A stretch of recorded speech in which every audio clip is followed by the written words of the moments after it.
बिस्मिल्लाहिर्रहमानिर्रहीम। अस्सलाम वालेकुम।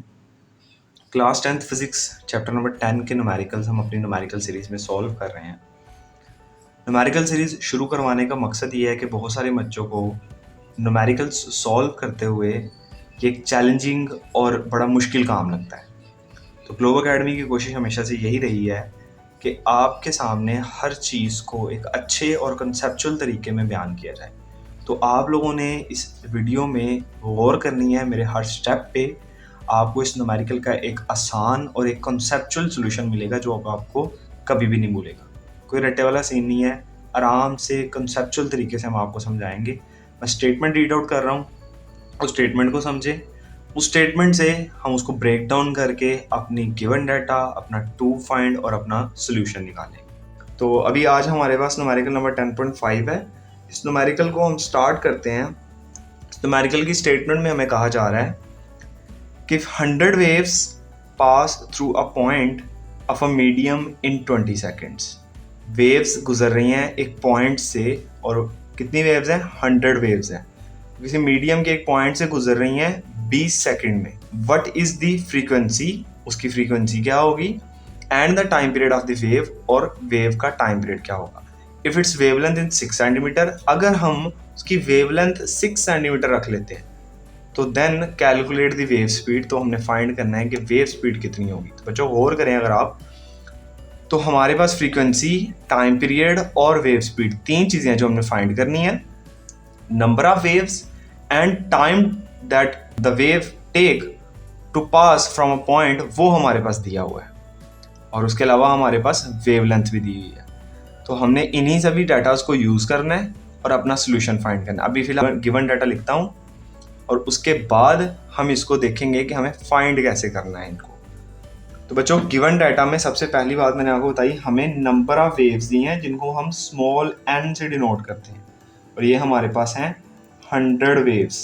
इसके अलावा हमारे पास उसने टाइम दिया है जो इन 100 वेव्स का है। तो टाइम है, ये टाइम पीरियड नहीं है, टाइम फॉर 100 वेव्स ये हमारे पास है 20 सेकेंड्स।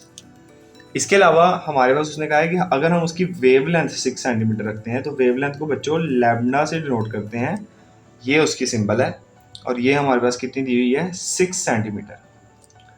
अब 6 सेंटीमीटर को मीटर्स में कन्वर्ट करेंगे, 6 इंटू 10⁻⁻2 मीटर्स। क्या किया मैंने? ये सेंटी एक प्रीफिक्स है और इसकी वैल्यू मल्टीप्लाई बाय 10⁻⁻2 होती है, तो उसकी जगह पे मैंने वो लिख दिया, तो ये हमारी स्टेटमेंट मीटर्स में कन्वर्ट होगी।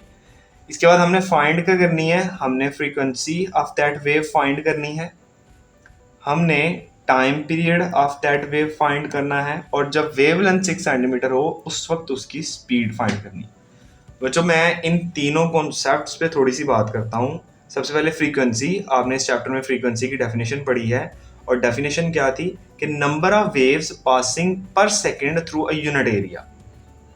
फ्रीक्वेंसी की डेफिनेशन क्या थी कि नंबर ऑफ वेव्स पासिंग पर second through a unit area. तो अभी हम उसी डेफिनेशन को जहन में रख के इस फ्रीक्वेंसी का एक फॉर्मूला लिखते हैं। फ्रीक्वेंसी के आपने दो फॉर्मूलाज इस चैप्टर में पढ़े हैं, एक जो टाइम पीरियड का रेसिप्रोकल है, और दूसरा ये जो मैंने अभी आप इसमें डेफिनेशन पढ़ी है इस डेफिनेशन से, कि frequency is defined as number of waves passing per second. बच्चों ये हमारे पास जो है इसका फॉर्मूला बनेगा।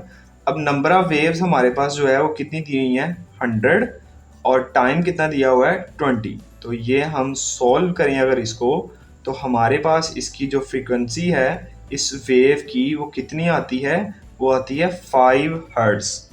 तो देखा बच्चों ये कितना आसान था हमारे लिए कि हमने सिर्फ और सिर्फ डेफिनेशन जो हमारे जहनों में थी उसी से ही इसका सोल्यूशन किया। आगे चलते हैं। नेक्स्ट हमारे पास है टाइम पीरियड। तो टाइम पीरियड क्या था? Time to complete one vibration. एक वाइब्रेशन करने के लिए जो टाइम लगता है उसको हम क्या बोलते हैं? Time period. ठीक है बच्चों, और टाइम पीरियड के बारे में मैंने अभी आपको बताया कि आपने टाइम पीरियड कैसे पढ़ा हुआ है कि it is a reciprocal of frequency. जितना आपकी फ्रीक्वेंसी होगी उसका रेसिप्रोकल आपने कर देना है। तो अब फ्रीक्वेंसी हमारे पास कितनी आई है? 5। तो मैंने 1 डिवाइडेड बाय 5 किया, और 1/5 का आंसर मेरे पास कितना आएगा? ये मेरे पास आएगा 0.2 सेकेंड्स। ये हमारे पास वो टाइम है जिस टाइम में वो एक वाइब्रेशन कंप्लीट करेगी वेव हमारी। इसके बाद बच्चों हमारे पास लास्ट चीज़ है वेव स्पीड। तो अब हमें वेव स्पीड फाइंड करनी है। आप लोगों ने relation between speed, frequency and wavelength of wave में एक फॉर्मूला पढ़ा था, v is equals to F lambda, याद है बच्चों? अब इसी फॉर्मूले को यूज करते हुए हम जो है इस न्यूमेरिकल का सोल्यूशन करेंगे। तो हमारे पास फ्रीक्वेंसी ये हमने फाइंड आउट की है, ये पुट करेंगे, कितनी है ये 5। वेवलेंथ हमारे पास हम यहाँ से पुट करेंगे 6 इंटू 10⁻⁻²। इसको जब आप आपस में मल्टीप्लाई करवाओगे तो इन दोनों को जब मल्टीप्लाई करवाया जाएगा 6 5 ज़ा 30 इंटू 10⁻⁻² मीटर पर सेकेंड। अब बच्चों इसको मज़ीद सॉल्व करें आप, 30 को 10⁻⁻² से मल्टीप्लाई करवाएं, यहाँ इसका मतलब है 10⁻⁻² का कि डिवाइडेड बाय 100। तो 30 को 100 से आप डिवाइड भी करवाएं तो भी आपका 0.3 मीटर पर सेकंड इसकी स्पीड आती है। तो बच्चों अगर इसकी वेवलेंथ हम 6 सेंटीमीटर कर देते हैं तो इस वेव की स्पीड हमारे पास कितनी हो जाएगी, 0.3 मीटर पर सेकेंड। ठीक है बच्चों, तो देखा आप लोगों ने ये कितना आसान सा था। आपने डेफिनेशंस जो याद की होती हैं, जो थ्योरी याद की होती है, उसी से ही हमने इसका सोल्यूशन किया है। तो अगर आपको हमारी ये वीडियो अच्छी लगी है, ये न्यूमेरिकल समझ आया है, तो हमारे इस चैनल को सब्सक्राइब कर दें, हमारी इस वीडियो को लाइक कर दें, अपने दोस्तों के साथ भी शेयर करें ताकि उनकी भी इन न्यूमेरिकल्स को सॉल्व करने में हेल्प हो। मिलते हैं इंशाल्लाह नेक्स्ट वीडियो में, तब तक के लिए अल्लाह।